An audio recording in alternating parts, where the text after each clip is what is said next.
retrouve aujourd'hui pour la fameuse vidéo des sorties littéraires, puisque là nous sommes fin mars et donc j'ai regardé toutes les sorties qui m'intéressaient potentiellement pour ce mois d'avril. Je trouve qu'il n'y en a pas tant que ça, enfin en tous les cas j'ai pas jeté mon dévolu sur énormément de livres par rapport au mois de mars où il y en avait énormément. Je crois qu'il y en a une dizaine ce mois-ci, bon c'est pas plus mal, hein. Il y a des mois il faut qu'il y en ait moins sinon c'est catastrophique pour la pile à lire. Et en plus je commence déjà en trichant puisque la première que je vais vous montrer, je triche un petit peu puisque ça sort le 31 mars, donc vraiment dernier jour du mois, mais comme je vous en avais pas parlé dans ma vidéo des sorties du mois de mars et que là en plus en ce moment il y a un concours sur mon compte Instagram pour le gagner, je me suis dit que j'allais vous en parler vite fait au début de cette vidéo.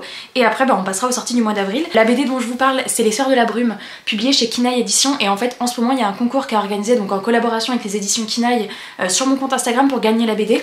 C'est pas du tout en collaboration que je vous montre dans cette vidéo, j'étais pas du tout obligée, mais en fait comme je le fais gagner, je me suis dit que peut-être si certains d'entre vous avaient loupé le post, ça pourrait être l'occasion, puisque j'ai eu un petit coup de cœur pour cette BD et que pour l'occasion du partenariat j'ai réalisé une aquarelle dans l'univers des Sœurs de la Brume. L'aquarelle est à gagner également, donc c'est un lot que je ferai parvenir. Donc là on est mercredi et le concours se termine ce dimanche, donc le 2 avril.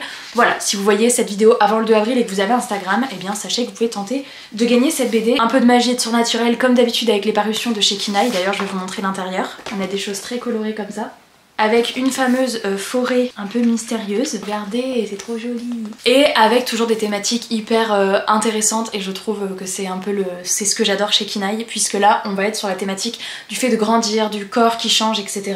mais dans cet environnement très mystérieux avec des petites créatures, etc. donc très très sympa. Et donc c'est parti, donc elles sont plus ou moins classées dans l'ordre, sachant qu'il y en a je connais pas forcément trop bien le résumé. En date du 5 avril nous avons Camp Zéro qui sort aux éditions Brajlon. C'est de la science-fiction, peut-être une dystopie. On est en 2049, donc dans un futur très proche, et on est en Amérique du Nord et les températures ont atteint des niveaux assez intolérables et le monde est divisé un petit peu en deux. Ceux qui ont les moyens sont sur une sorte d'île flottante et le reste de la population tente de survivre.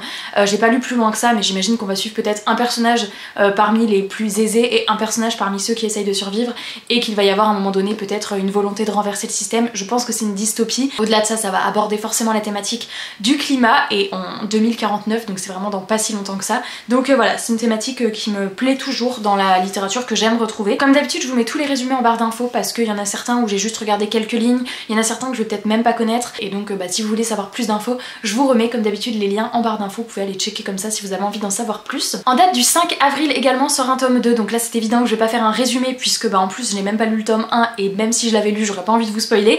Il s'agit de L'Empire des femmes de Cassandre Lambert. Je crois que c'est une duologie, donc il me semble que c'est le deuxième et dernier tome, mais je veux pas dire de bêtises, peut-être qu'il y aura un tome 3, je sais pas trop. Le tome 1 est dans ma pile à lire, je l'ai reçu il y a pas si longtemps que ça. Là on est dans un monde qui est dirigé par les femmes et on va suivre deux personnages, notamment une femme et un homme, et les hommes doivent régulièrement, je sais plus, s'affronter dans une arène, je crois que c'est tous les ans, et chaque femme doit choisir un favori. Vous me connaissez, arène, avec toutes ces épreuves etc, ça me donne trop envie. Cassandre Lambert, elle a une plume que j'adore, j'avais découvert dans L'Antidote Mortel, mais justement avant de lire L'Empire des femmes, je veux finir sa duologie de L'Antidote Mortel, donc il me reste le tome 2 à découvrir et enfin je pourrais me lancer dans cette nouvelle duologie, trilogie, je sais pas trop. En plus le tome 2 de L'Antidote Mortel fait partie des lectures que je dois lire en 2023. Bon, j'aimerais bien le lire au plus tard cet été, comme ça je pourrais commencer sa nouvelle duologie, mais je ne commencerai pas L'Empire des femmes tant que j'aurai pas fini L'Antidote Mortel, ça par contre c'est sûr. Alors la prochaine sortie me fait trop envie et celui-ci c'est sûr qu'il va arriver dans ma pile à lire. Normalement je le recevrai peut-être des éditions Hachette Heroes, mais c'est pas forcément sûr parce qu'ils ont dit qu'en fonction des stocks on me recevrait ou non. Mais il s'agit de Éclat dormant et j'ai déjà un livre dans ma pile à lire de cette autrice. Elle a écrit Le Clan des sorcières, Le Temps des sorcières, que Tristan a adoré. Là l'objet livre Éclat dormant est absolument magnifique, il a l'air d'avoir un trop beau jaspage rouge et blanc. C'est une couverture rigide, c'est vrai qu'il y en a de plus en plus maintenant. Et alors je vous avoue que j'ai pas trop compris le résumé, mais je sais juste que c'est une réécriture de La Belle au bois dormant, donc on est dans une réécriture de conte, je dis oui. Et en plus c'est une autrice que Tristan a déjà découvert, il a déjà lu 2 livres d'elle et il adore vraiment sa plume. Moi je l'ai pas encore découverte, mais je pense que ça pourrait être par ce livre là que je la découvrirai. Vous connaissez mon amour pour les contes et pour Disney, j'ai trop hâte de voir ce que ça donnera, mais cette couve elle est absolument magnifique. En date du 5 avril encore, et décidément tous les livres vont sortir le 5 avril, c'est l'un des seuls livres que je peux vous présenter en main propre puisque je l'ai reçu hier, et il s'agit des Royaumes sauvages, apprentis malgré lui, de Amanda Foody, qui sortira aux éditions Casterman. J'aime trop cette couve. Donc c'est un petit jeunesse et on va suivre Barclay qui est né dans un village qui est assez strict et où la magie est complètement interdite. Un jour il va s'égarer dans une partie un petit peu défendue de la forêt et il va se retrouver nez à nez avec je crois cette créature et aussitôt il va y avoir une marque qui va se mettre sur son bras qui le transforme en gardien des légendes, sauf que du coup il se fait chasser de son village et il est bien décidé à enlever cette fameuse marque de son bras. Vraiment la magie ça a tellement toujours été interdit qu'il en a peur et là il perd tout, il perd son village etc. Donc il part en quête de faire supprimer cette marque de son bras et de supprimer la magie en lui. J'imagine que ça va pas se passer comme ça. C'est un petit jeunesse qui a l'air plutôt cool, je pense que c'est un tome 1. En tous les cas au dos il y a marqué de la fantaisie malicieuse parfaite pour les fans de Nevermore. Je m'arrête là, vraiment ça me fait trop envie. C'est un tome 1 parce qu'on voit le petit 1 ici, je sais pas en combien de tomes ce sera. Ah, et le tome 2 sort cette année aussi. Alors là j'avoue que j'ai repéré ce livre complètement à la couverture, j'en avais absolument pas entendu parler. Je sais d'ailleurs même pas dans quelle maison d'édition ça sort, mais il s'agit de Chasseurs d'éclairs et genre j'ai grave flashé sur la couve parce qu'on voit un jeune garçon, un bateau pirate, océan et un griffon. Genre vraiment j'ai dit il m'en faut pas plus. Ah c'est chez Hachette. Du coup on va être à Astarania et les océans ont disparu au profit de mers de nuages, donc déjà je trouve ça hyper original. Et on va suivre un jeune garçon, son père est un capitaine chasseur d'éclairs puisque dans ce monde a priori on peut même commercialiser les éclairs, donc il y en a qui partent à la recherche d'éclairs pour en capturer et en revendre, et sauf que son père ne rentre pas, donc Alric va décider de partir à la recherche de son père. Il va embarquer à bord d'un navire volant et là il va découvrir plein d'autres disparitions. J'imagine qu'après c'est toute une aventure avec des créatures. Déjà il part avec son griffon donc je valide, et puis j'adore la couve, genre vraiment j'aime trop. Et ça c'est en date du quoi? C'est en date du 5? C'est en date du 5. En date du 6, ça y est on change, sort un tome 3. Alors je vous avoue que c'est un tome 3, j'ai pas encore commencé cette saga mais en fait depuis qu'elle est sortie je me dis ah ça serait bien quand même, puis j'ai jamais eu l'occasion de me procurer le tome 1. Il s'agit de sang, d'écume et de glace et donc là c'est le tome 3 qui sort. La couverture est absolument incroyable. On est dans une histoire de sirène puisqu'on va suivre Perséphone qui est atteinte d'une maladie et qui se sent vraiment attirée irrémédiablement par l'océan, donc on imagine qu'elle va mettre un pied dans l'eau et pouf elle va se transformer en sirène. J'avoue que des histoires de sirènes j'ai l'impression que c'est tout l'un ou tout l'autre. Quand j'en lis parfois soit je suis hyper déçue, soit c'est bien fait, c'est assez original et tout. La plume d'Alexiane de Lys je ne l'ai jamais découverte donc ça pourrait être l'occasion, et c'est vrai que cette saga j'en entends quand même pas mal parler, en général elle est assez appréciée. D'ailleurs dites-moi si vous faites partie de ceux qui apprécient cette saga, peut-être que ça me donnera envie de me procurer le tome 1, mais en tous les cas sachez que pour les fans le tome 3 arrive, à voir, peut-être que je pourrais me l'acheter pour cet été. En date du 20 avril, là pareil je vais pas pouvoir vous en dire grand chose parce que c'est un tome 3 et que je n'ai pas lu le tome 1 et 2, mais encore une fois j'ai repéré la sortie parce que je sais que vous êtes nombreux à avoir commencé cette saga et à l'avoir pas mal appréciée.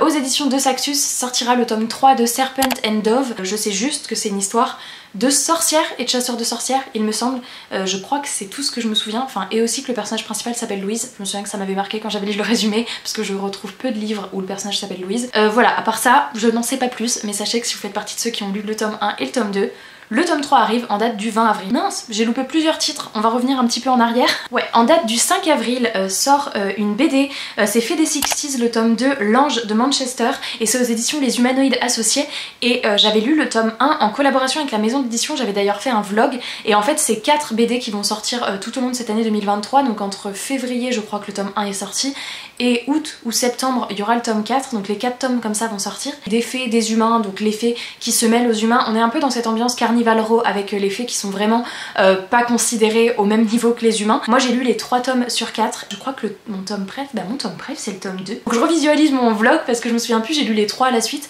mais je crois que c'est le tome 2, il est un peu plus hard quand même que les deux autres, mais on a à chaque fois un illustrateur différent, un scénariste différent, donc on a des pattes graphiques qui sont très différentes d'une BD à l'autre, et le concept était vraiment trop chouette. Donc moi j'ai lu le tome 1 que j'ai en papier, et les 2 autres je les ai eus en PDF, mais j'aimerais trop les avoir dans ma bibliothèque parce que c'est vraiment une saga de BD que j'ai beaucoup appréciée. Si vous voulez en savoir plus, je vous remets le vlog en barre d'infos, comme ça je vous montre les designs, je vous résume les histoires et je vous donne mon avis, si ça peut vous aider à vous faire une idée. Alors j'avais aussi oublié 2 sorties en date du 14 avril, je sais pas pourquoi mes photos se sont pas mis dans le bon sens. On a une autre BD qui sort aux éditions Kinaï, vous connaissez mon amour pour cette maison d'édition. Donc là c'est Grace a besoin d'espace. Alors je vous avoue que j'ai même pas lu le résumé, c'est uniquement parce que c'est chez Kinaï et que je crois que je veux lire toutes leurs sorties. En plus encore une fois j'adore la couve, j'ai vu des illustrations à l'intérieur, j'aime trop le style et pour moi c'est une valeur sûre, vraiment c'est ma maison d'édition préférée en termes de BD, mais je vais quand même regarder vite fait le résumé pour vous en parler en 2-3 mots. Alors déjà on remarque directement une thématique dans la BD puisqu'on nous dit qu'on va suivre Grace qui ne tient plus en place à l'idée de prendre un cargo qui va l'emmener